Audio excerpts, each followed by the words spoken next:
ফেনীর ইস্কান্দার মির্জা ও তৈয়বা মজুমদার দম্পতির এই সন্তান জন্ম নেন দিনাজপুরে ১৯৪৬ সালে। ঠিক পুতুলের মতো দেখতে, তাই নামও খালেদা খানম পুতুল। ১৯৬০ সালে সেনাবাহিনীর তৎকালীন ক্যাপ্টেন জিয়াউর রহমানের সঙ্গে আবদ্ধ হন বিবাহ বন্ধনে। ১৯৮১-তে জিয়াউর রহমান হত্যার পর ২ সন্তান নিয়ে অকুল পাথারে খালেদা জিয়া। স্বামী জিয়ার সততা গৃহবধূ খালেদার পরিবারে নিয়ে আসে দৈন্য। তবুও পরিমিত দৃঢ় এক নারীর রূপ দেখে এই বাংলাদেশ।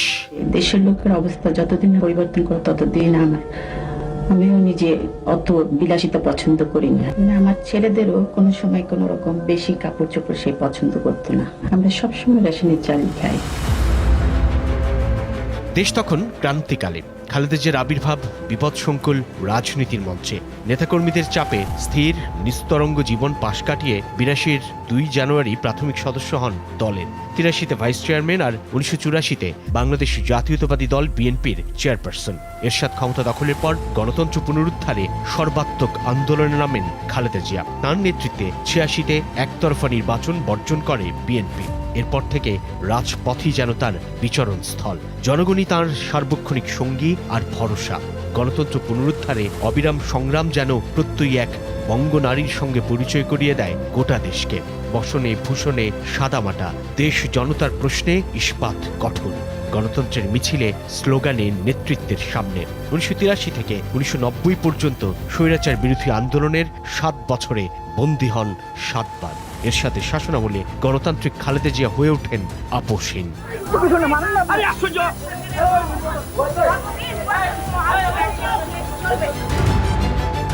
৯১ স্বাধীন বাংলাদেশের প্রথম নারী প্রধানমন্ত্রী বিএনপি চেয়ারপারসন খালেদা জিয়া। ফিরে আসে সংসদীয় শাসন ব্যবস্থা। কর্মসংস্থান সৃষ্টি, গার্মেন্টস শিল্পের প্রসার আর নারীর ক্ষমতায়নে তাঁর ভূমিকা অনন্য। প্রতিবেশীর কাছ থেকে পানির ন্যায্য হিস্যা দাবিতে ছুটে যান জাতিসংঘে। তাঁর গুরুত্বের স্থান ছিল জনমতামত, শান্তি আর স্থিতিশীলতায়। রাজনৈতিক প্রজ্ঞার এক অনন্য পরিচয়। We have made primary education compulsory under law. Education for girls in rural areas have been made free up to the 8th class. ২০০১-এ প্রধানমন্ত্রী হলেন তৃতীয়বার। স্থান করে নেন ফোর্বস ম্যাগাজিনের বিশ্বের প্রভাবশালী নারীর তালিকায়। ২০০৭ আলোচিত ১/১১ সময়ে আবারও কারাবন্দী বিএনপি চেয়ারপারসন। এই রাজতন্ত্র যেভাবে আপনারা চালাচ্ছেন এগুলো বন্ধ করেন। আমরা গণতান্ত্রিক দল নির্বাচনের মাধ্যমে ক্ষমতায় যাওয়া দিয়ে জনগণের ক্ষমতাকে আমরা বিশ্বাস করি। আমরা ক্ষমতায় এসে বানিয়েছি বাংলাদেশকে ইমার্জিং টাইগার। আইন সবার জন্য সমান নয় এবং এটাকে একটা নিরপেক্ষ কোর্ট বলে জনগণের কোর্ট বলে না, এটাকে বলা হয় আওয়ামী কোর্ট। জনগণের ভোটের অধিকার কেড়ে নেওয়া হয়েছে। আমরা জনগণের ভোটের অধিকার ফিরিয়ে আনতে চাই। তাদের একমাত্র লক্ষ্য হলো বিএনপি দমন নীতি। ধরে ধরে মারোটান রাজা হবে খান খান, তেমনি ভাবে এদের অবস্থাও সেই অবস্থা হবে। দেশ আজ গণতন্ত্রহীন অবস্থায়। বীরের এই রক্তস্রোত, মায়ের অশ্রুধারা যেন বৃথা না যায়।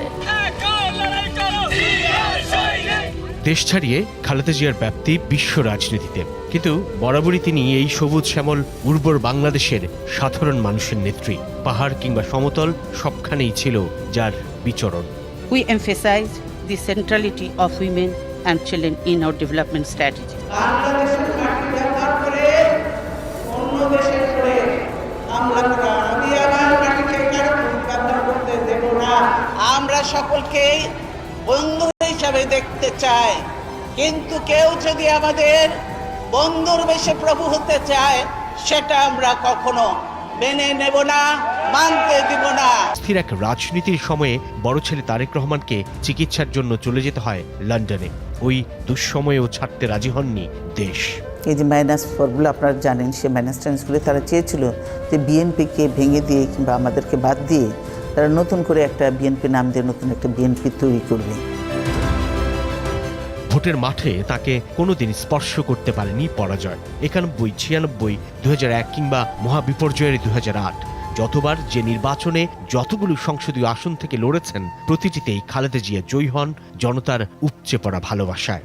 আমাদের ভাষা আন্দোলন, বিভিন্ন জাতীয় সংগ্রাম ও রক্তক্ষয়ী মুক্তিযুদ্ধের বীর শহীদদের কথা শ্রদ্ধার সঙ্গে স্মরণ করছি। কোনো ধর্মের মানুষই আওয়ামী লীগের হাত থেকে রেহাই পায় নাই। সংবিধান পরিবর্তন করেছে, এখন যে সংবিধান করেছে সেই সংবিধানে জনগণের কল্যাণের কিছু নাই। আজ আপনারা দেখছেন কিভাবে রাষ্ট্রীয় সন্ত্রাসের মাধ্যমে আমাকে শহীদ জড়িত বাড়িতে। খালেদা জিয়ার জীবনের সবচেয়ে দীর্ঘ ব্যক্তিগত আর রাজনৈতিক নিপীড়ন যন্ত্রণা শুরু 2009 থেকে। আওয়ামী লীগ সরকার সেনানিবাসের মইনুল রোডের বাসভবন ছাড়তে বাধ্য করে তাকে। কাছে ছিলেন না দুই সন্তান তারেক রহমান ও আরাফাত রহমান কোকো। স্বামী আর সন্তানদের স্মৃতি বিজড়িত বাড়ি ছাড়ার পর খালেদা জিয়ার নতুন লড়াই শুরু। হুমকির মুখে পড়া গণতন্ত্র উদ্ধারে ছুটে যান রোড মার্চে। 13 সালের শেষ দিকে মার্চ ফর ডেমোক্রেসি বা গণতন্ত্রের অভিযাত্রায় নেমে গুলশানের ভাড়া বাসা ফিরোজায় পড়েন পুলিশি বাধায়। 57 জন অফিসারকে হত্যা করলো, সেদিন হাসিনার ফোর্স কোথায় ছিল? কেন সে ফোর্স পাঠায় নাই? আসলে সে নিজেই জড়িত ছিল এই হত্যাকারীদের সঙ্গে। আমি সরকারকে হুঁশিয়ার করে বলতে চাই, এর পরিণাম হবে ভয়াবহ। এক বছর পর টানা 93 দিন গৃহবন্দির মতো অফিস বন্দী ছিলেন গুলশানে বিএনপি চেয়ারপারসনের কার্যালয়ে। যদি বন্দি না করে তাহলে এত পুলিশিরা কেন? রাস্তাঘাট সব বন্ধ, গেটে তালা, এবং এখন আমি যে বেরোতে ছিলাম আমাকে বেরোতে দেওয়া হচ্ছে না কেন? কেন রে ভাই, এই গ্যাস কেন মারা হচ্ছে? আমি তো কথা বলছি, কথা বলতেও কি আপনারা দেবেন না? রাজনৈতিক জীবনে সংকটের নানা অধ্যায় থাকে, কিন্তু সেই মানুষটি যদি হন একজন মা, তখন বাংলাদেশ দেখল এক নরম কোমল মাকে।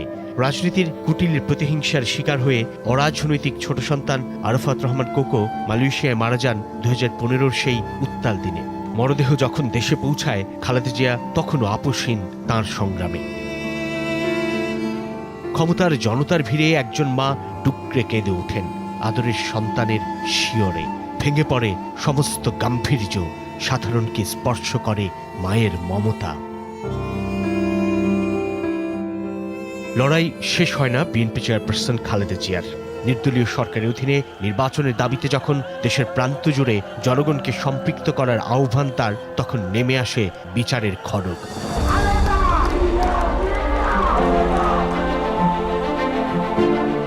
রাষ্ট্রের প্রতি শ্রদ্ধাশীল থেকেই আইনিভাবে মোকাবেলা করেন চ্যারিটেবল ও অরফানেজ ট্রাস্ট মামলা। আইনজীবীদের কাছে যা ছিল ষড়যন্ত্রমূলক আর রাজনৈতিক উদ্দেশ্যমূলক। বিচারিক আদালতের দেয়া 5 বছরের সেই সাজা উচ্চ আদালতে হয়ে যায় 10 বছর। 2 মামলায় 17 বছরের কারাদণ্ড। বিতর্কের মধ্যেই দণ্ড নিয়ে বন্দী হন খালেদা। ঠাঁই হয় পুরানো ঢাকার নির্জন কারাগারে, সঙ্গে কেবল গৃহ পরিচারিকা ফাতেমা। আজকে তাই আওয়ামী লীগের ওই নেতার মতোই সকলকে আর কিছুদিন পরে জনগণের ভয়ে বিভিন্ন জায়গায় লুকাতে হবে। সেই জন্য জায়গা এখন খুঁজে রাখুন। এরপর থেকেই অসুস্থতাই তাঁর সঙ্গী। পরে নির্বাহী আদেশে দণ্ড স্থগিত করে 2020 সালের 25 মার্চ সাময়িক মুক্তি দিলে হাসপাতাল থেকে বাসায় ফেরেন বিএনপি চেয়ারপারসন। কিন্তু পায়ে হেঁটে যাওয়া খালেদা জিয়া ফেরেন হুইল চেয়ারে। একদিকে বয়স, অন্যদিকে নানান ব্যাধি তাঁর গন্তব্য ঠিক করে শুধু হাসপাতাল আর বাসা। উপেক্ষিত হতে থাকে বিদেশে বিশেষায়িত চিকিৎসার আকুল আবেদন। দূরত্ব বাড়ে সক্রিয় রাজনীতি থেকে, তবুও তাঁকে ঘিরেই আবর্তিত হতে থাকে বিএনপির সবকিছু। 2024-এর গণ অভ্যুত্থানে শেখ হাসিনার পতন ঘটলে মুক্তি মেলে দেশনেত্রী খ্যাত সাধারণ জনতার কাছে তুমুল জনপ্রিয় বিএনপি চেয়ারপারসন খালেদা জিয়ার হয়ে ওঠেন ঐক্যের অনন্য প্রতীক। অভ্যুত্থানের পরপর জনতার উদ্দেশ্যে দেয়া ভিডিও বক্তব্যে যেন নিজের অসাধারণ উদার সহিষ্ণু ব্যক্তিত্বের পরিচয় আরও একবার তুলে ধরেন বিপ্লবী জনতার সামনে। প্রতিহিংসা ভুলে জোর দেন রাষ্ট্র ও জনগণের স্থিতিশীলতায়। গণতন্ত্রের ধ্বংসের স্তূপের মধ্য থেকে আমাদের নির্মাণ করতে হবে এক সমৃদ্ধ বাংলাদেশ। ধ্বংস নয়, প্রতিশোধ নয়, প্রতিহিংসা নয়, ভালোবাসা, শান্তি ও জ্ঞান ভিত্তিক সমাজ গড়ে তুলি। 2025-এর শুরুতে লন্ডনে যান চিকিৎসার জন্য। রাজনীতি যে সন্তানের সঙ্গে ভৌগোলিক দূরত্ব বাড়িয়েছিল, সেই জ্যেষ্ঠ সন্তান বিএনপির ভারপ্রাপ্ত চেয়ারম্যান তারেক রহমানের কাছে গেলেন।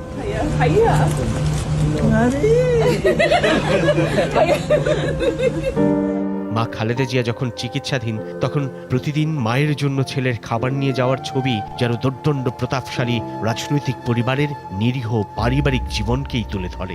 এরপর বেশ কয়েকবার স্রষ্টার কৃপায় চিকিৎসকদের আন্তরিক লড়াইয়ে খালেদা জিয়া ফিরে আসেন মৃত্যু দুয়ার থেকে, কিন্তু শেষ অবধি আর ফেরা হয় না। সবার উদ্বেগ, উৎকণ্ঠার অবসান ঘটে এক মহাপ্রয়াণে। ব্যক্তি আর সামাজিক মূল্যবোধে যিনি প্রেরণার, স্বভাবে আচরণে পরিমিত, পরিশীলিত, স্নিগ্ধ, সহনশীল খালেদা। স্বাধীনতা, সার্বভৌমত্ব, জাতীয় স্বার্থ রক্ষায় অবিচল, সাহসী, প্রত্যয়ী, প্রগতিশীল তিনি।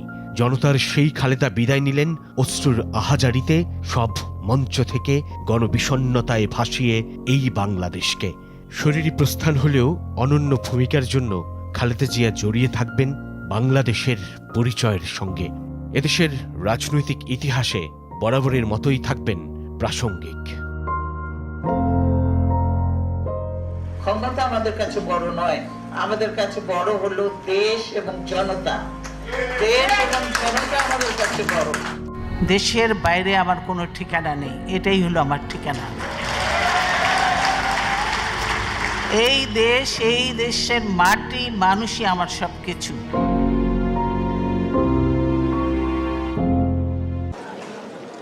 লাল সবুজের পতাকায় মোড়ানো গণতন্ত্রের পথিকৃৎ শেষ বিদায়ের যত আয়োজন, 56,000 বর্গমাইলের কাণ্ডারি এক আপোষহীন নেত্রীকে ঘিরে অশ্রুসিক্ত ভালোবাসা বিদায় বেলায়। সর্বোচ্চ সম্মান আর শ্রদ্ধায় তখন লাখো কোটি মানুষের হৃদয়ে চাপা কান্নার শব্দ। রাজসিক শ্রদ্ধা আর ঐতিহাসিক আয়োজন ঘিরে প্রস্তুত মঞ্চ।